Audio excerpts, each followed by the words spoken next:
Friedrich Bernhard Eugen Fritz Gutmann was a Dutch banker and art collector. The collection and the fate of Fritz Gutmann is described by his grandson, Simon Gutmann, in the Orpheus Clock. Gutmann was born in Berlin to Sophie, Magnus and Eugen Gutmann. His father had founded in 1872 the Dresdner Bank. A convert from Judaism, Eugen Gutmann ran the bank in Berlin for over 40 years, developing it into a major German financial operation with an international reach. During that time, he accumulated many works of art, including a famous Renaissance gold and silver collection. Before 1914, Friedrich was managing director of the Dresdner Bank's British branch in London. He was interned during World War I on the Isle of Man, but by 1918 was able to emigrate to Amsterdam. There he ran the Dresdner Bank's branch in Amsterdam under the name Proehl Gutmann. Though the youngest son of Eugen Gutmann, he became the family trustee of the Eugen Gutmann Collection. He also amassed an art collection of his own with paintings by old masters as well as Impressionist artists such as Renoir and Degas. At their home, Huize Bosbeek, in Heemstede, near The Hague, Friedrich and his wife, Louise von Landau, led an international way of life.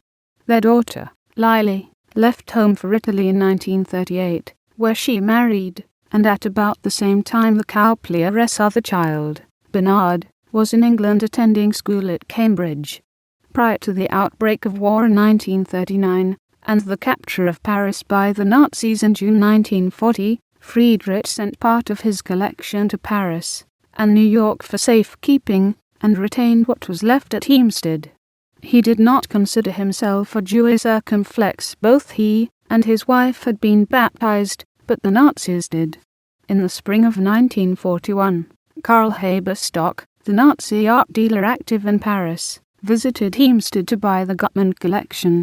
Friedrich was obliged to sell many artworks, and unsuccessfully sought to avoid further Nazi pressure, even having an appeal for protection in 1942 made to Heinrich Himmler, the Nazi SS chief. On May 26, 1943, SS officials came to Heemstede and led away Friedrich and Louise, telling the couple that they were being taken to Berlin.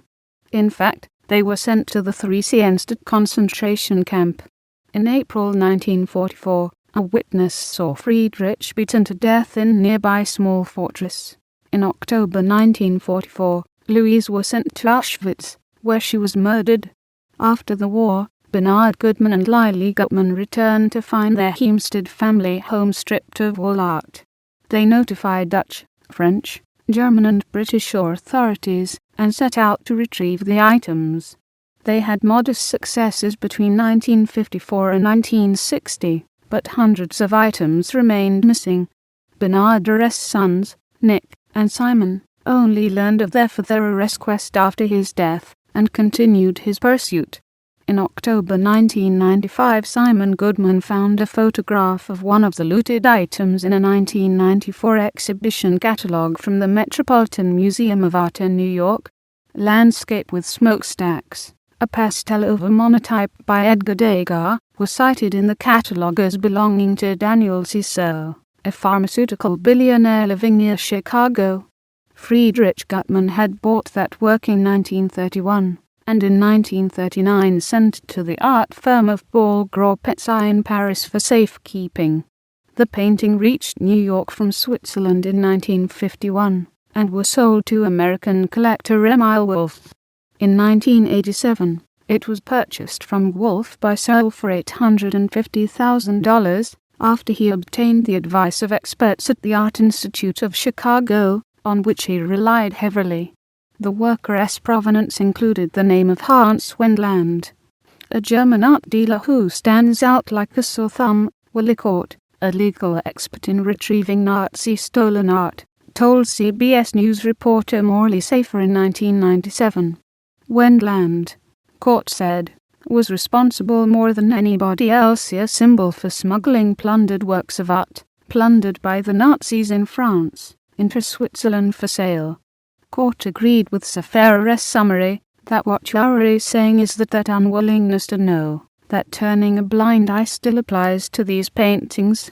Sol's lawyers maintain that when Lander's name was not well known in 1987, Douglas Druke, Sol curator of European painting and Prince Trust curator of prints and drawings at the Art Institute, stated he had never heard of him.